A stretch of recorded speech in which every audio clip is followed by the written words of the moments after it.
In this video, I'll be going over the assembly process for the PolyCutter, and let's get started. So we want to be using the polyplane to sand our bearings. So the way it goes is that the two bearing goes inside the two holes on the bottom of the sander, and you want to also use the additional bearings that comes with the kit as kind of wheels to prevent the bearing from being over sanded.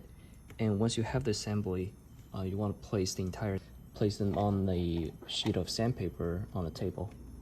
Try sanding it for about 10 minutes or so. I recommend moving from 220 grit all the way up to 600 grit, and that will be pretty much sufficient.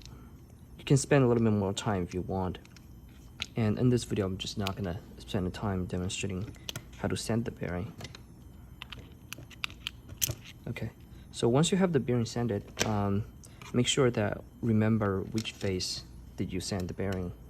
I mean, usually you can pretty much tell because the face that were sanded usually are pretty smooth.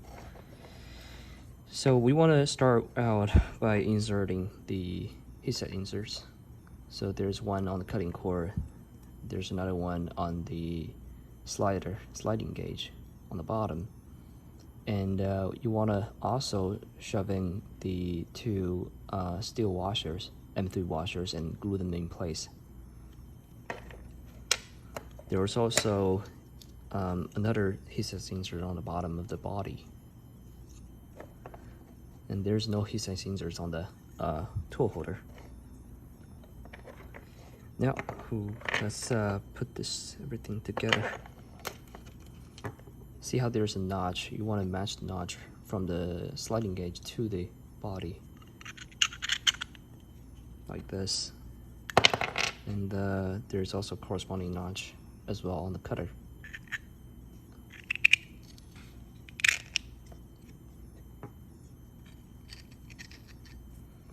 Then let's grab a couple M3 12mm screws. Everything inside the cutter is using 12mm to keep everything consistent.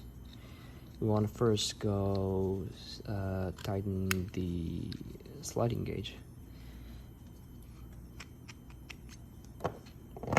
Then we go in and tighten the cutting core.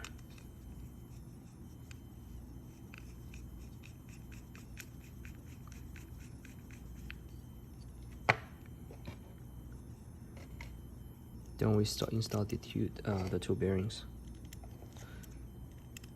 We want to install the right one first, because that's the one that goes on lower than the other.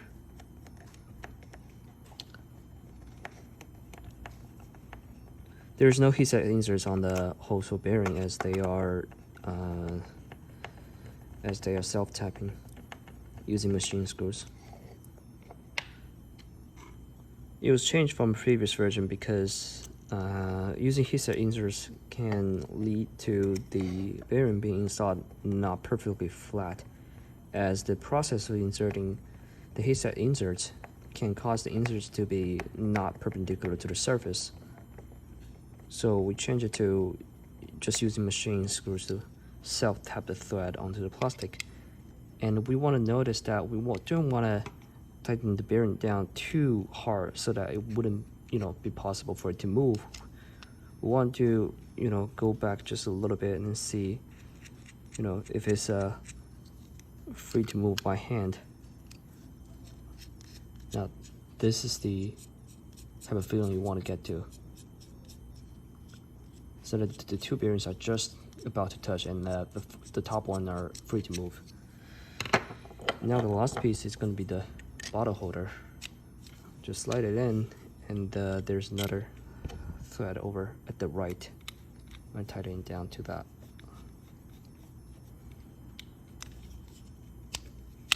Now that's the whole assembly. Now let's grab a 300mm rod and then assemble the bottle cap. You want to push it all the way down and then tighten it down with the cap.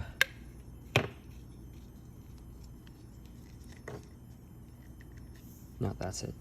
I'll be trying to demonstrate how to cut the bottle. First, we need to make sure that we tear off the label and use either acetone or glue gun to wash off all the adhesive on the bottle. Make sure the bottle is relatively clean. And we start by trimming off the bottom.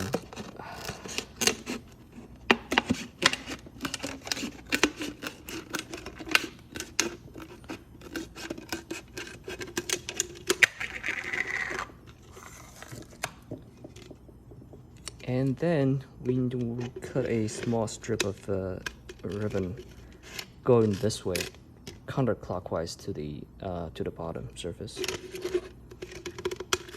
We need to get a nice and decent length. While we have that, we also want to measure the thickness of the bottle. Try to measure from where the surface is relatively flat, so to get a relatively accurate measurement. In this case, we are getting a roughly 0.3. Actually, yeah, roughly about 0.35 actually. So if I input that into the table, that's about 7mm to 8mm that we need to cut. Let's just keep it safe and make it 8mm. And in the bottle cutter, we will need to make the sliding gauge tuned to 8mm.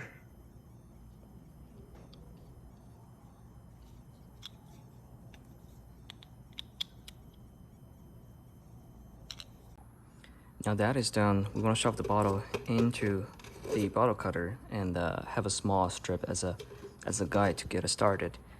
And we want to adjust the cutting width to roughly to the center of the bottle, and then tighten down the bottle holder so that it doesn't move, and then we can start cutting.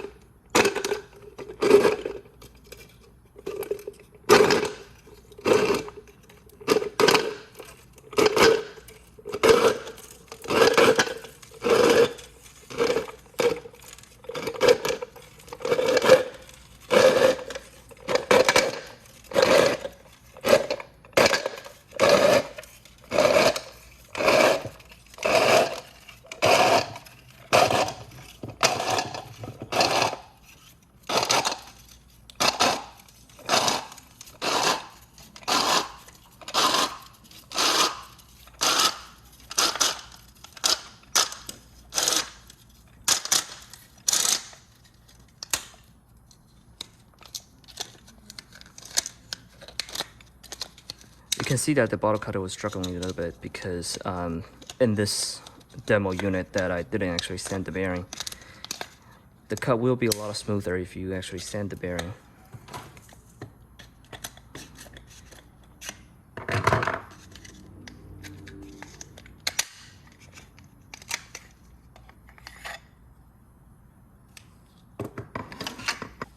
Since I just cut the 2-liter smart water bottle, I have some opportunity to talk about how to use the ribbon cartridge.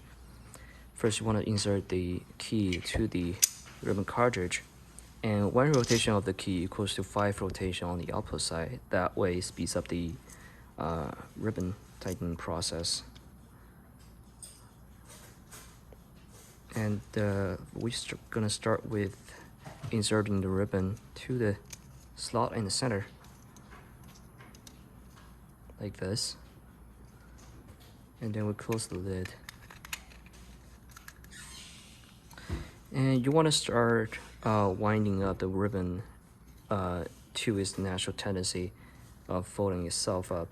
In this case, it wants to go this way, so we go counterclockwise.